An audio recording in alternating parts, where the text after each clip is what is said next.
Tervist, head ettevõtlushuvilised. Oleme tulnud siis oma kaamerate mikrofonidega siia Viru konverentsikeskusesse, et puhuda kübeke ettevõtluse arendamise juttu. Minu nimi on Kaupo Reede, ma olen siis EAS-is, töötan rakendusuuringute programmiga, mis on uus programm ja olen selle programmi projektijuht. Aga esmalt siis võib-olla teeksime kõigepealt ühe lühikese tutvustuse, et kes meil siin täna siis koos minuga on, et hakkame sealt otsast peale. Kersti. Ja, tere! Mina olen Kersti Kuusksalu ja mina töötan samuti EAS-is tööstuse digitaliseerimise projektijuhina ja vastutangi siis erinevate selle valdkonna edendavate teenuste eest.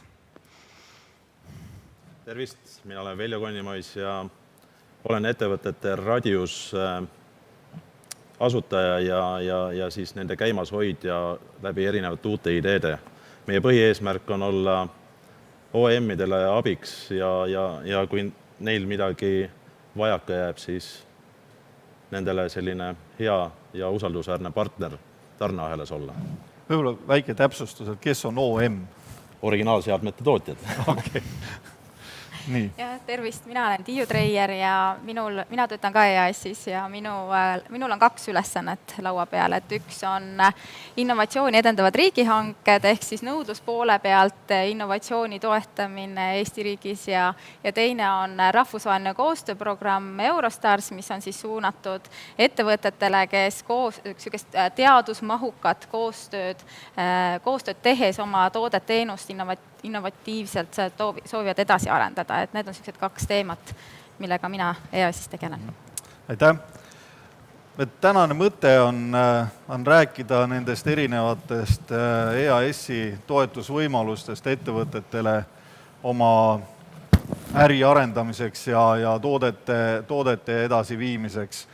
Aga ma just palusin Veljo siia meie juurde ka arutama selle üle, et olgu peale, et need erinevad võimalused, mis meil EAS-is olemas on, et kas nad on tegelikult ka kasutatavad ettevõttele ja kuidas ettevõte nagu päriselt tahaks kasutada, et ka meie saaksime sellest kokkusaamisest rohkem sellist sisendit ja informatsiooni, aga kõigepealt ma teeksin sellise väikese sissejuhatuse sellesse teemasse, et võib-olla paremini aru saada, et miks me räägime täna võib-olla rohkem ka selles meie vestlusringis toote arendamisest, innovatsioonist, et kui me vaatame siin veel mõni aasta tagasi, siis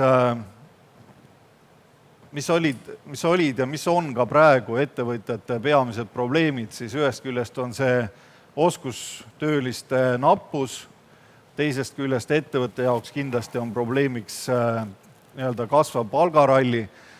Ma usun, et sõltumata sellest, et kas kriisist nüüd on käimas siis see teine laine ja kui on tulemas ka 3. laine, siis tegelikult ühel momendil ühiskond kohandub sellega ja ma arvan, et oleme üsna varsti juba tagasi jällegi seal kohas, kus meie ettevõtjatel tekib vajadus jällegi vähendada oma kasumit ja suurendada selle arvelt palkasi, aga mingil momendil tekivad seinad ette. Ja laias laastus on võimalik sellest olukorrast välja tulla 2 moodi, et kas sa siis teed asju efektiivsemalt, mis tähendab suures jaos digitaliseerimist, või sa teed midagi uut, sa teed midagi keerulisemat, sa müüd midagi kasumlikumat, et see on see, mille peale me kindlasti peame tähelepanu pöörama ja selliste võib-olla nende, nagu siin on tihtipeale kombeks öelda, et nende asjadega, mis meid on siiani toonud, me kahjuks edasi väga pikalt ei purjeta, nii et kui me ei hakka innovatsiooni võtma oma ettevõtluses ka ettevõtte igapäevase osana, siis üsna varsti me oleme suurte probleemide ees. Aga jällegi, see oli niisugune minu sissejuhatus asjasse, et ma ei tea, Veljo, sa arvad, kas tegelikult ka niimoodi on?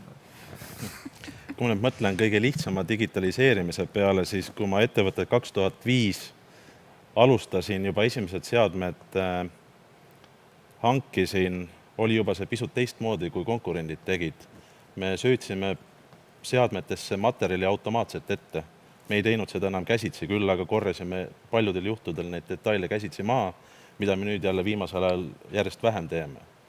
Aga algusaastatel olid sellised naljakad lood, kuidas me tarnisime kliendile detaile ja me ei mäletanud enam, kui palju me need välja tehasest saatsime ja viimane aeg oli mingisugune ERB-i moodi või Excelist enam asi kasutusele võtta ja nüüd 2012 alates oleme kasutanud ERP-i ja tagasi vaadatuna ma isegi ei kujuta ette, kuidas me sinnamaani üldse hakkama saime. Et enne seda olid meil sellised tunni või kahesed Exceli tulbad, mille täpsuselt me siis oma tööaegu planeerisime ja ressursse jagasime. Ja aasta peale ERB-i juurutamist oli meil juba arusaam, et meie sees oli peidus circa 20% ressurssi, mida me siis järgneval aastal saime kenasti maha möödud. Kas see kuidagi sinu kliendi juures ka vastu peegeldas, et või see tegelikult ei puudutanud neid või nad ei märganud seda, et sa oled midagi muutnud? Ja, kõige rohkem peegeldas see vastu muidugi kasumis. Ja läbirääkimised hindade üle läksid vähe lõdvemaks, kui me ennem olime seal sellise tõsise raiskamisega kimbus ja ei saanud aru, et kust tuleb tolm ja kuhu kaob raha. See oli selline eureka efekt, mida ma nüüd aastaid hiljem olen hea meelega ka teistele näidanud, et selliseid sisemise ressursse enne kui uusi investeeringuid tegema minnakse, tasub ka nende poole vaadata ja tihtipeale need digitaalsed lahendused. Aga selle digitaalse lahenduse kasutusele võtt, et kus see sinu jaoks nagu alguse sai või miks sa seda tegid? Et okei, üks asi on see, et sa ei saanud enam aru, eks mitu tükki sul välja läheb, aga see teadmine, et ka nii on võimalik. Ütleme, et see ressursi või inimeste puudus, see nii-öelda palgakulu rida oli esimene selline motivaator, kust selgelt paistis silma see, et ainukene rida, kust kokku saab hoida, kõige suurem rida ongi palgakulu ettevõttes. Ja automatiseerides erinevaid protsesse ongi see kõige selline mugavam viis otsustajaid motiveerida.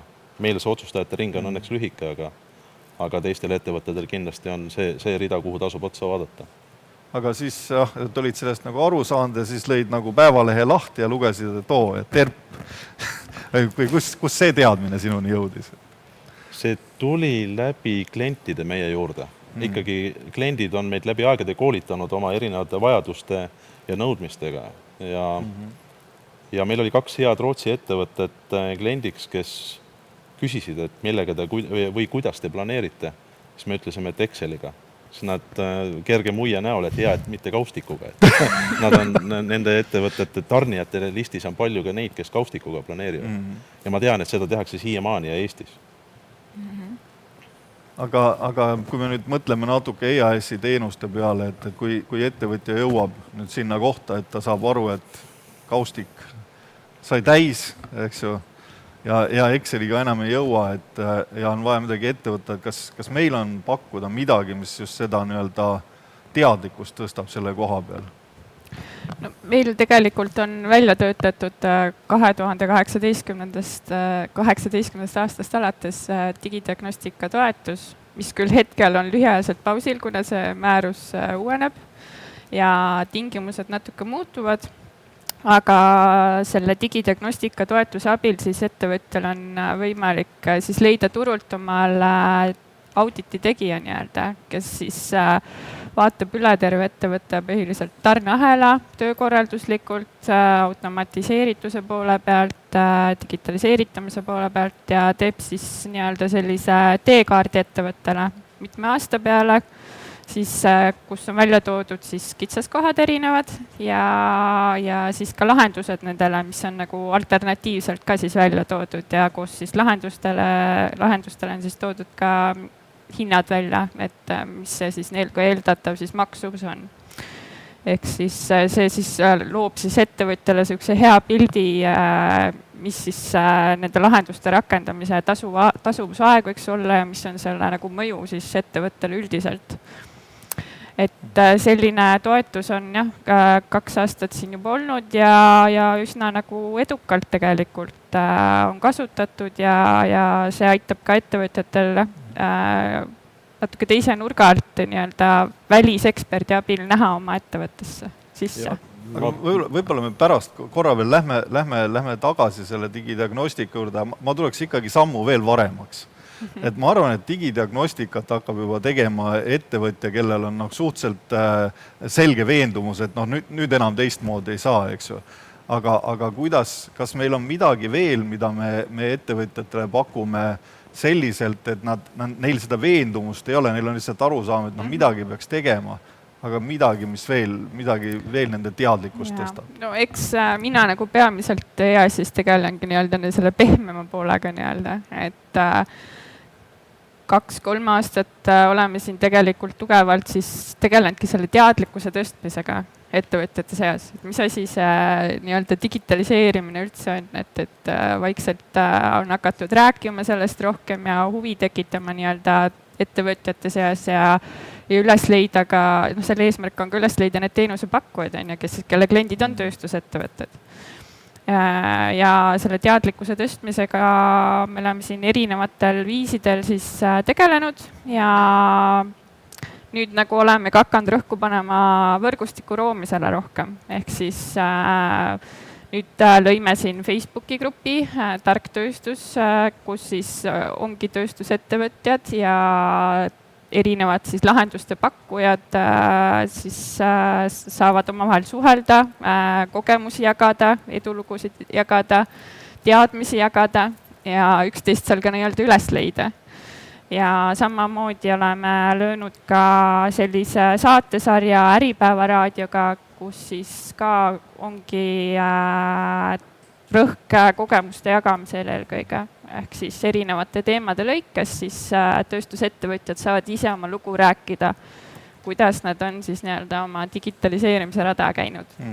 Aga kas meil on ka niimoodi, et kui praegu mõni ettevõtja just praegu hetkel kuuleb ja ütleb, et vaata huvitav jutt, et tegelikult tahaks järsku vaadata, et kas on ka olemas meie kodulehekülje peal mingit informatsiooni, mida võiks ettevõtja hakata kohe nagu seirama?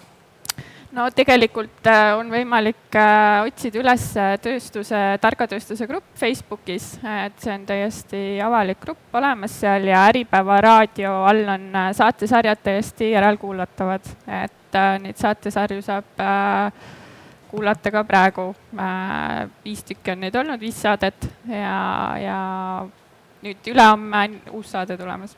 No näe, aga lähme nüüd tagasi sinna diagnostika juurde, et põhimõtteliselt diagnostika, see on siis, nagu praegu on niisugune populaarne teema nagu arsti juures käimine, et ehk siis diagnoos pannakse, Veljo, me ei hakka nägu tegema, et ma ei tea, et Veljol on tegelikult see kogemus olemas selle diagnostika loomise juures.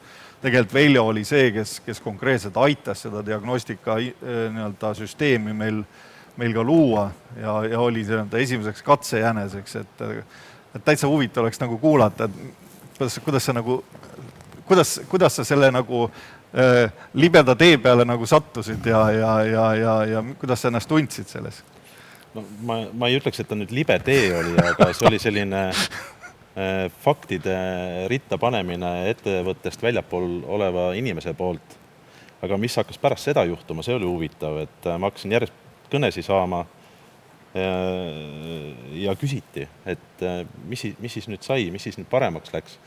Ma ütlesin, et ei läinudki midagi paremaks, et see ongi täpselt nagu perearsti juures ära käimine ja siis selle diagnoosi külge panemine, mida ma nagu ise ka arvasin, et meil viga on ja doktor Google ju tänapäeval aitab kõigi haiguste vastu ja üritatakse siis käsimüügiravimitega nendest jagu saada ja kui enam käsimüügiravimid ei aita, siis tulebki nagu sellisele tõsisele diagnostikule otsa vaadata.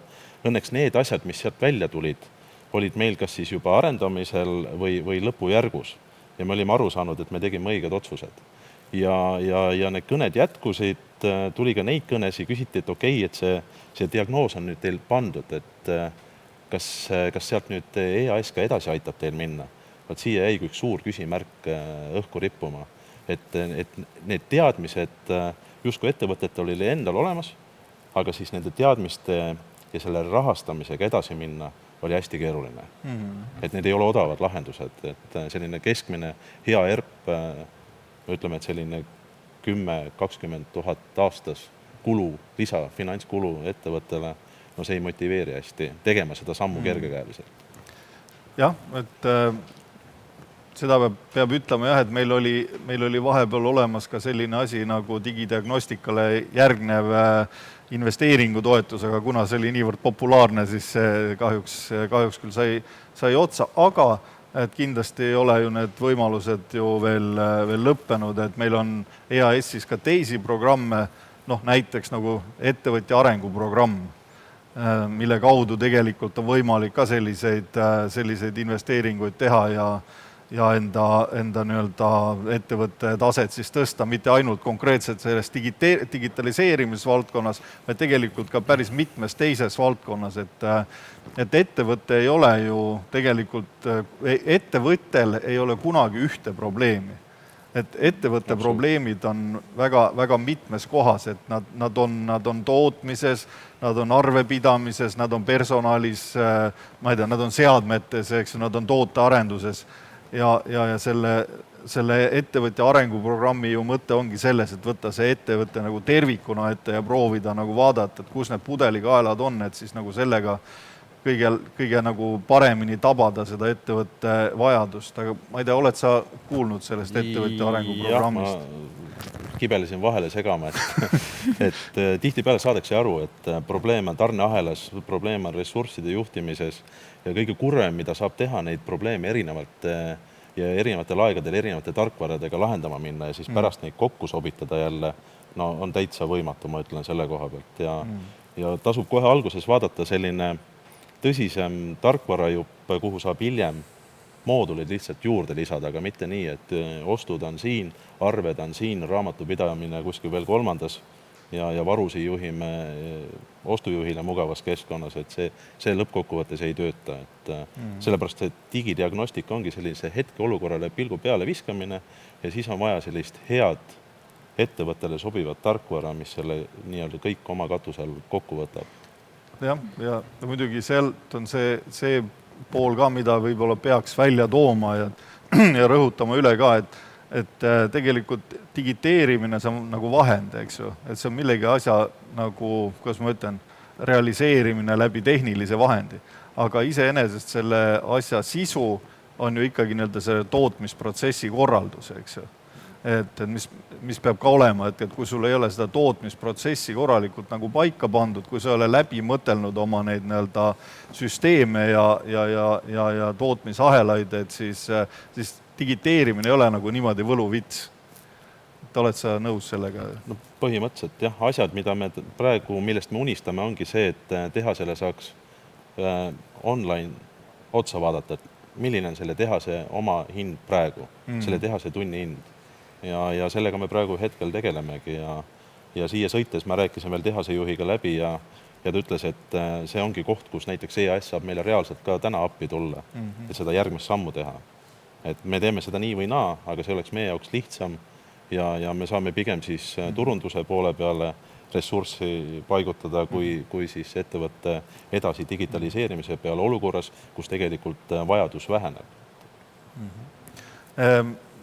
Meil oli ennem seda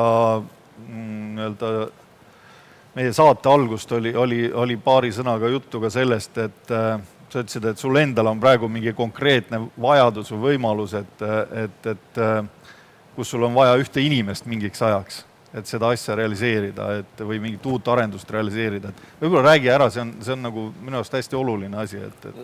Ütleme nii, et ma olen kutsunud üles ettevõtteid erinevaid, isegi konkurente meie ettevõtte juurde tulema ja vaatama, et kuidas meie asju teeme.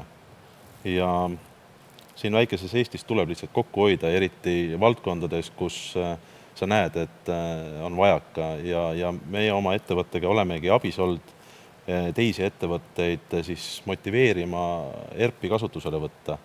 Ja siis siia tulles ma veel helistasin paar viimast ettevõtet läbi, kes meie juures käisid, nende selline valukoht on siis konkreetse inimese või juurutaja kas siis palkamine või ettevõtte seest leidmine.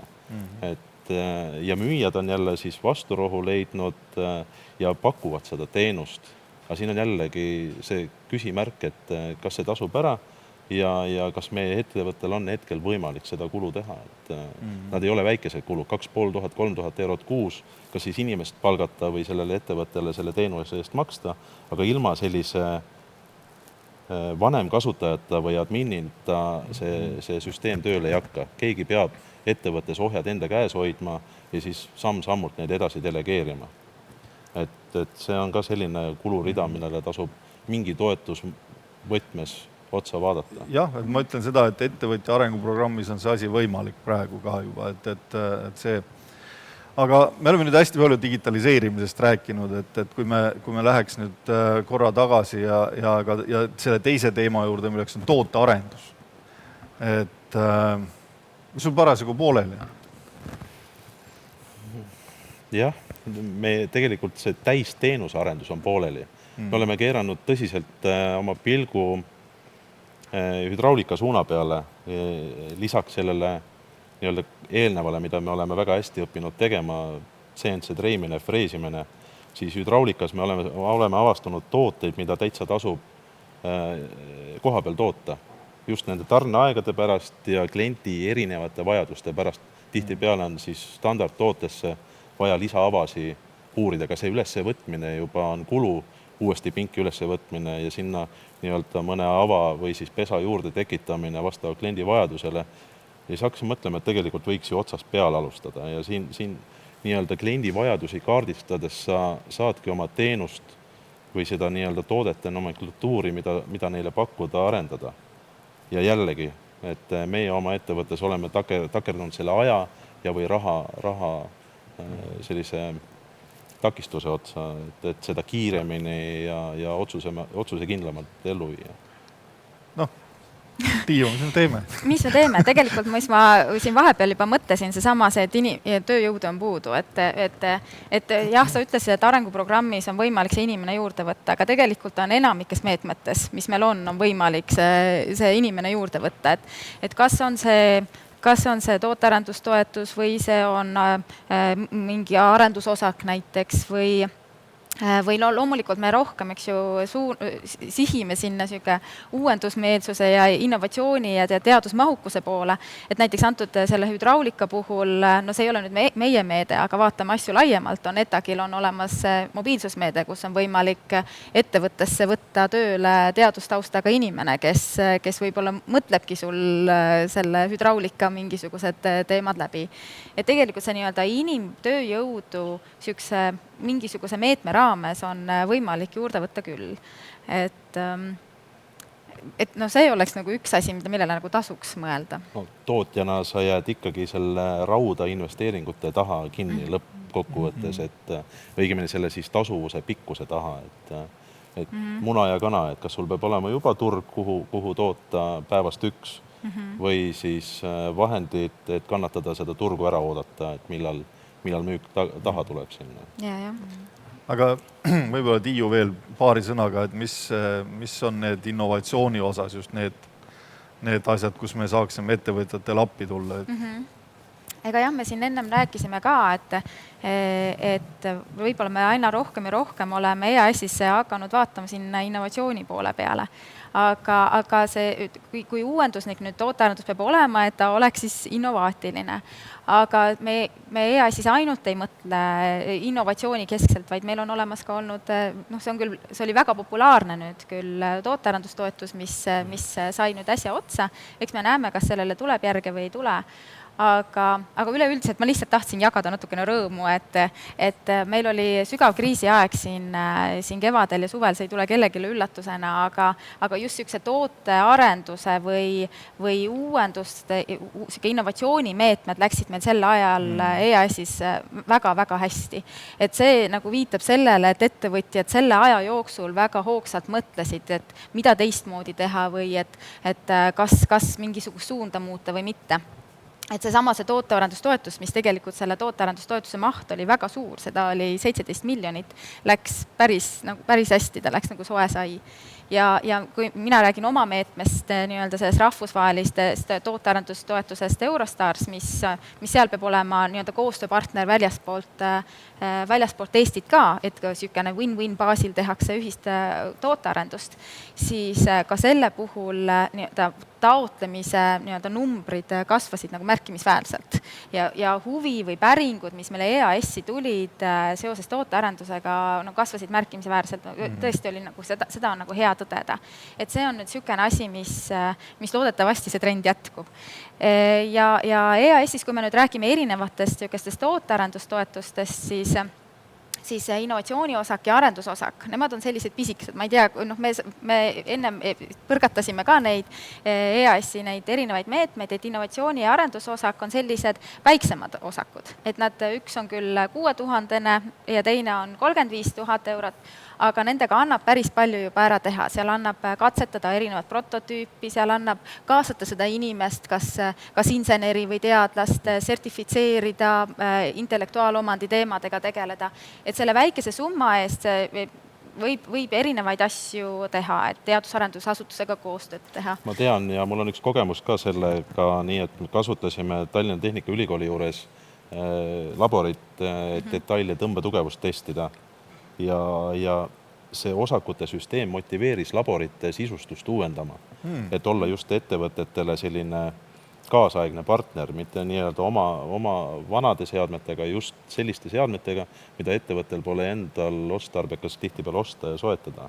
Et selline koondumine kuskil arenduskeskusesse oli väga hea mõte, et kahju on kuulda, et need rahad otsa on saamas. Et sinna tasub järjepidevalt ei, innovatsiooni ja arendusosak on meil olemas, seda ei pea kartma, et see on meil praegu ikka veel laual ja pakkuda ja need on ka, see on ka üks meede, mille populaarsus siin kevadel oluliselt tõusis. Et selle üle on ka hirmus hea meel. Aga kindla peale minu soovitus on see, et mitte koondada sellise eraldi MTÜ või sellise organisatsiooni alla, vaid lastegi ülikoolil endal arendada neid laboreid, mille teenuseid nad siis väljapoole ka müüvad. Et see on selline minu tähelepanek. Aga meetmemaastikul on meil uus tegelane ka, et rakendusuuringute programm, millest mina ei räägi, räägib kaupa. Ma mõtlesin, et okei, aga ma räägin ära, läheb endal ka kergemaks.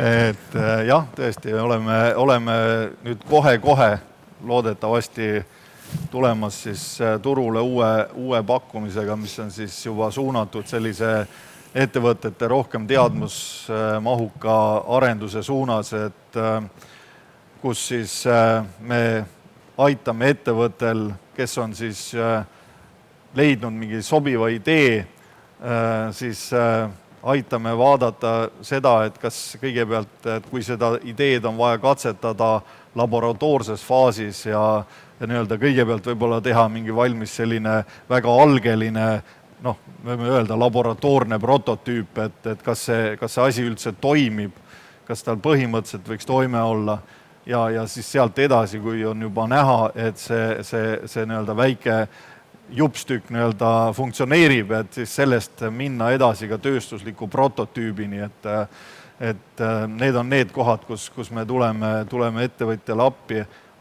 Sinna juurde, mis minu arust on väga hea, et Veljo sa selle välja ka tõid, et tegelikult ettevõtjal on tihtipeale vaja ka mingit sorti välist abi.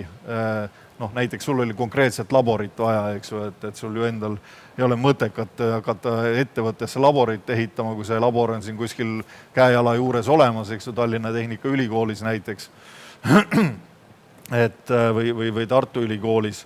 Või tõkas, eks ju, et siis need kohad, kus me saamegi ettevõtjal ka soovitada, et näed, et kui ettevõtja tuleb ja küsib meie käest, et jah, et mul on niisugune idee, aga ma tahaks leida ka endale partnerit, kes siis aitab mul selle asja nii-öelda kuskil laboris ka ära katsetada ja seda poolt teha, et siis see on ka üks meie niisuguseid uusi pakkumisi, millega me tahame siis turule tulla.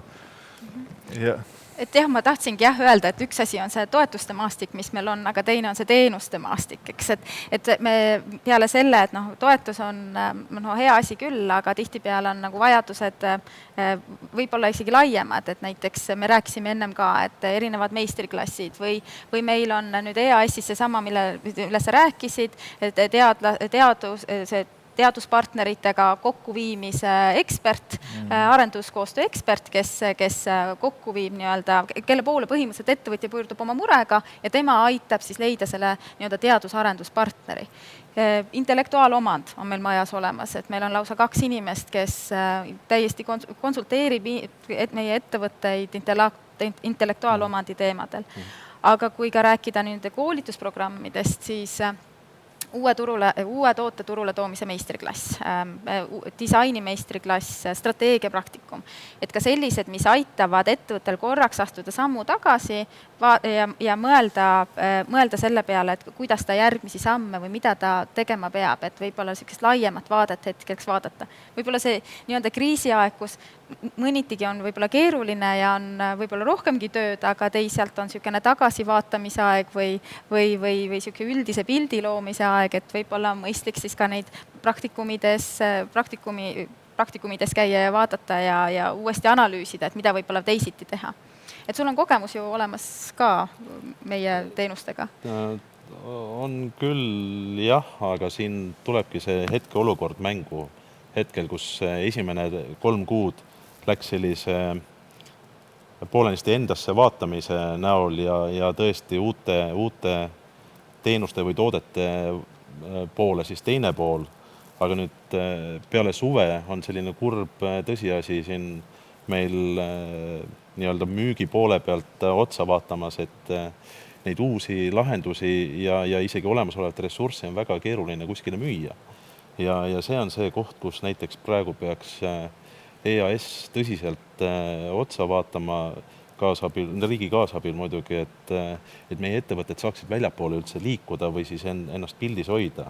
Ja väga keeruline väikestel ettevõtetel nii-öelda oma tavapärast müügitööd teha või siis neid uuendusi turundada, kui sa ei saa lennukisse istuda või üle lahe laevaga ja seda sõnumit jagama minna.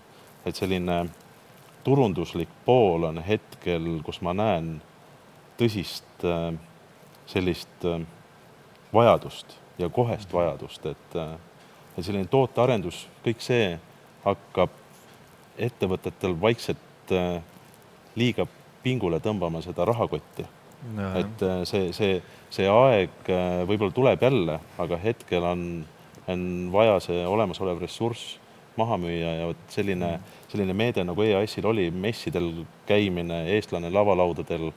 Ma ennem tegin ka ettepaneku, et seda teemat võiks tõsiselt ja kiirendatud korras kasutusele võtta. Mis see ettepanek oli võib-olla? Meie mõte oli see, et kui kas või see samane ülekanne, mis siin praegu toimub, et seda sama ülekannet võiks ju Soomes eetrisse lasta, Rootsis eetrisse lasta ja sinna alla kohalikud subtiitrid alla ja neilgi huvitav vaadata, mis meil siin väikeses Eestis toimub, eks. Et mitte, et nad ära ei ole unustanud meid, aga seda nii-öelda müügisõnumit või seda turundust peab tegema igapäevaselt ja see on üks koht, kus see auditoorium kasvaks hüppeliselt, kui EAS sellele õla alla pannaks näiteks. Ehk siis jah, et seal ongi nagu kahesuunaline tegevus, et üks asi on tõesti, et eks me peame hakkama ka seda messindust praegu natuke ümber mõtestama, et kus see nagu info siis liiguks ilma füüsiliselt koha pealt olemas. No ma tean, et siin on hästi palju erinevaid arendusi ka, aga meie enda Eestis arendatakse päris mitut sellist konverentsi tarkvara ja sellist süsteemi, et mis võimaldaks siis sellist nagu vahetut ja online asjade esitlemist. Et ma arvan, et see oli väga hea, et rohkem hoida ka oma ettevõtteid pildis, eks ju. Et läbi tõesti erinevate meediumite, ükskõik kas see on Instagram või YouTube või kuskil veel 3.-4. kohas, TikTokis või ma ei tea, kas seda tohib veel kasutada. Vast ikka tohib. Et no vahet ei ole, kuskil peab ju kasutama, eks ju, et need kõik võimalused ära. Aga teine variant jälle omakorda on jälle see, et samas meil on olemas erinevatel eksportturgudel ka oma esindajad, EAS-i esindajad. Ja tegelikult ka see, et kui ettevõtja ise ei saa näiteks mingi konkreetse diili lukku löömiseks kohale minna, et siis kindlasti võib-olla üks variant oleks ka see, et kasutada ka selleks kohapealset seda EAS-i ekspordi inimest, et kes siis aitaks kohapeal seda esindatust läbi viia. No loomulikult neid on üks inimene turu peale, et ta ei ole